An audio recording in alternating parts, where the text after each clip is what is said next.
నేను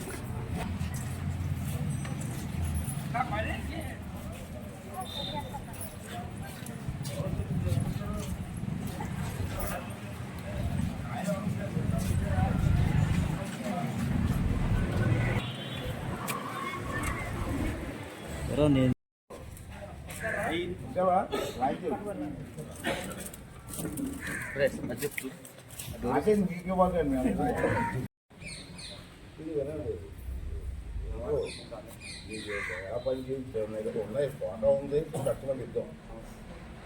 హిందువుల దివ్యాంగులు బ్యాంక్ సబ్సిడీ లోన్లు ఇప్పించాలి. దానికి కూడా బ్యాంక్ వాళ్ళు 10% ఫోటో ఉంది. ప్రతి బ్యాంకు 10 ఫోటో మీకు ఇంతమంది బారాసెట్ అని ఎంతమంది బ్యాంక్ అప్లై చేసి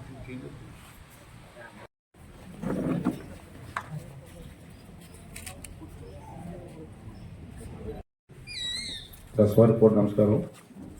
మరి ఈరోజు వికలాంగుల దినోత్సవ సందర్భంగా నర్సీపట్నం కాదు రాష్ట్ర వ్యాప్తంగా దేశవ్యాప్తంగా ఉన్నటువంటి వికలాంగులందరికీ కూడా శుభాకాంక్షలు తెలియజేస్తున్నాను. ఎందుకంటే ప్రజలందరూ కూడా అది కూడా ప్రభుత్వం ముఖ్యమే కాదని నేను, కానీ ఏ పని చేయాలన్నా చేసుకోలేని పరిస్థితిలో వీళ్ళందరూ ఉంటారు. అటువంటి వాళ్ళకి కేంద్ర ప్రభుత్వం కానీ రాష్ట్ర ప్రభుత్వం కానీ ప్రత్యేకమైన దృష్టితో చూడవలసినటువంటి అవసరం ఉంది. చూస్తున్నాను, నేను కాదను. మొదటి నుంచి కూడా కేంద్ర ప్రభుత్వం రాష్ట్ర ప్రభుత్వం కానీ కొన్ని కార్యక్రమాలు కానీ అన్నీ చేస్తున్నారు. కానీ ఇప్పుడున్న సమాజంలో బ్రతకాలంటే చాలా కష్టం. అంటే ప్రత్యేకమైన సందర్భాలు తీసుకొని వాళ్ళందరినీ ఆదుకోవాల్సిన అవసరం ఉంది. ఇవే చూశారు, అదే పెద్ద ఏం అడగలేదు. ఏమడిగారండి? బ్యాక్లాగ్ పోస్టులు ఎలాగా గవర్నమెంట్ ఉద్యోగాలు తీసుకుంటుంది, దాంట్లో రిజర్వేషన్లు ఉంటాయి. ఆ రిజర్వేషన్లో బ్యాక్లాగ్ పోస్టులు అంటే వాళ్ళకున్న జనాభా నిష్పత్తిని పట్టుకొని వాళ్ళకి కూడా కోటా ఉంది, చాలదు, పెంచాలంటే కేంద్ర ప్రభుత్వం రాష్ట్ర ప్రభుత్వం నిర్ణయాలు తీసుకోవాలి. అంటే చంద్రబాబు దృష్టికి తీసుకెళ్ళి వాళ్ళకి 102% బ్యాక్లాగ్ పోస్టులో రిజర్వేషన్ పెంచితే చాలామందికి వికలాంగులకి ఎందుకు నడలేరు, ఎక్కడికి నడలేరు, ఉద్యోగం చేయలేరు. ఇంకొక అన్యం చేశారు, వాళ్ళకి వ్యవసాయం చేస్తారు. అంచేత మనం ఎమ్మెల్యేలందరూ కూడా ఏ పార్టీ ఎమ్మెల్యే అయినా పర్లేదు, మీరు చేసే కార్యక్రమాల్లో మీ ప్రాంతంలో మీ నియోజకవర్గ వికలాంగులకి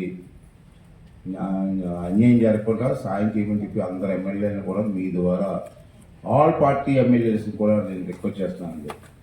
రెండోది ఏంటంటే వీళ్ళు మొదటి నుంచి సైట్ అడిగారు. సైట్ అడిగితే నేను ధర్మసాగర్ దగ్గర ఆల్రెడీ ఎయిర్పోర్ట్ చేశారు 5 సెంట్లు అని. వాళ్ళు ఏమంటారంటే అంత దూరం మేము వెళ్ళామండి, ఏదైనా ప్రాబ్లం వస్తే వాళ్ళు హాస్పిటల్ రావాలా, అంచేత హాస్పిటల్ దగ్గరలో పంపిస్తే ఏదైనా ప్రాబ్లం వస్తే అన్ని హాస్పిటల్కి వెళ్ళడానికి బాగుంటుంది అడిగారు. చూద్దాం, మరి హాస్పిటల్ దగ్గర అంటే అక్కడ పక్కన పోలీస్ స్టేషన్ బ్యారెక్స్ ఉంది, అటు పక్క క్రిస్టియన్ పేట ఉంది, ముందేమో స్కేటింగ్ ఉంది, ఆ పక్కనేమో అన్నా క్యాంటీన్ ఉంది, అన్నా క్యాంటీన్ పక్కనేమో పోలీసు ఉంది. నేను ఒకసారి చూసి బేనార్పాలెం టర్నింగ్ వచ్చే స్థలం ఉన్నట్టు నాకు ఐడియా ఉంది, ఇరిగేషన్ ఆఫీస్ పక్కనే. అవన్నీ చూసిన తర్వాత అది నేను మాటిస్తే, చూడకుండా మాటిస్తే బాగోదు. ఆల్రెడీ స్థలం ఇచ్చాను కానీ దూరం అయిపోయింది అన్నారు. అది కూడా మార్చడానికి ప్రయత్నం చేస్తానని చెప్పి ఈ సందర్భంగా మనం చేస్తూ నేను చెప్పిన కార్యక్రమాలు మీరందరూ కూర్చొని చేస్తే మళ్ళీ నాకు ఈవేళ 21 కదా, 3వ తారీఖు నెక్స్ట్ 3వ తారీఖు వరకు టైం ఇస్తున్నాను. ఈ లోపల మీరు అప్లికేషన్ లేకపోతే మళ్ళీ 2 గంటలు అవ్వదు.